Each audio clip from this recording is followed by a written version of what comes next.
আসসালামু আলাইকুম viewers, welcome back to my channel Salmin recipes and blogs. আমার চ্যানেলের আরও একটি নতুন রেসিপি দেখার জন্য সবাইকে ওয়েলকাম জানাচ্ছি।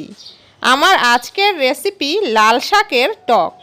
লাল শাকের টক এই রান্নাটি কুমিল্লার মানুষের ট্রেডিশনাল একটি রান্না। যারা কুমিল্লার আছেন তারা তো এই রেসিপিটির সাথে পরিচিত আগে থেকেই, আর যারা অন্য ডিস্ট্রিক্টের আছেন তাদের জন্য আমার আজকের এই রেসিপি। ভালো লেগে থাকলে লাইক, শেয়ার এবং সাবস্ক্রাইব করার অনুরোধ রইল।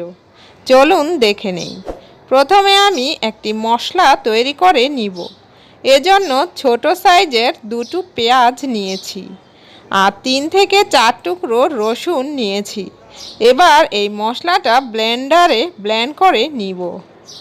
তো দেখুন, ব্লেন্ডারে ব্লেন্ড করে নিয়েছি। এখন এই মশলাটা এক সাইডে রেখে দিচ্ছি। একটা পাতিলে আমি নিয়ে নিচ্ছি মাছ। আপনি যে কোনো টাইপের মাছ দিয়েই এই রান্নাটি করতে পারেন। দিচ্ছি 1 চা চামচ পরিমাণ হলুদ গুঁড়া, দিচ্ছি পরিমাণ মতো লবণ, আর দিয়ে দিচ্ছি পানি। পানিটা আপনি কতটুকু ঝোল রাখতে চান সেই অনুযায়ী দিতে হবে।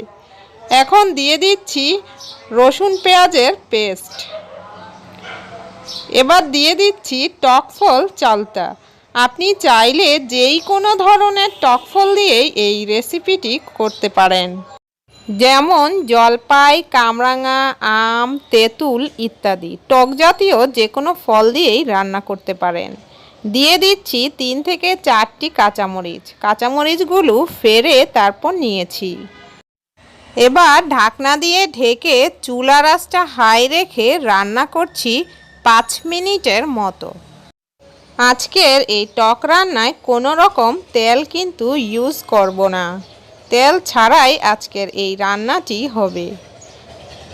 এখন দিচ্ছি পরিষ্কার করে ধুয়ে ছোট করে কেটে রাখা লাল শাক। লাল শাকে ক্যালসিয়ামের পরিমাণ অন্য শাকের তুলনায় অনেক বেশি। আরও আছে প্রচুর পরিমাণে ভিটামিন এ, যা দৃষ্টিশক্তি বাড়াতে খুব সহায়ক। তারপর ঢাকনা দিয়ে ঢেকে দিচ্ছি আর রান্না করছি লাল শাকটা সিদ্ধ হওয়া পর্যন্ত। তো যখন লাল শাকটা সেদ্ধ হয়ে যাবে, 7 থেকে 8 মিনিটের মতো রান্না করলেই কিন্তু লাল শাকটা ভালোভাবে সেদ্ধ হয়ে যাবে। তারপর চুলাটাকে বন্ধ করে দিচ্ছি।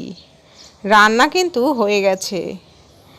তো এই রেসিপিটি অবশ্যই ফলো করে বাসায় একবার হলেও তৈরি করবেন, আর গরম ভাতের সাথে খেতে কিন্তু খুবই ভালো লাগে।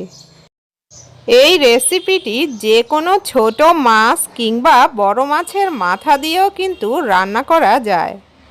অনেকের কাছেই কিন্তু আজকের এই রেসিপিটি নতুন, তাদের জন্যই কিন্তু আমার আজকের এই রেসিপিটি আপনাদের সাথে শেয়ার করা।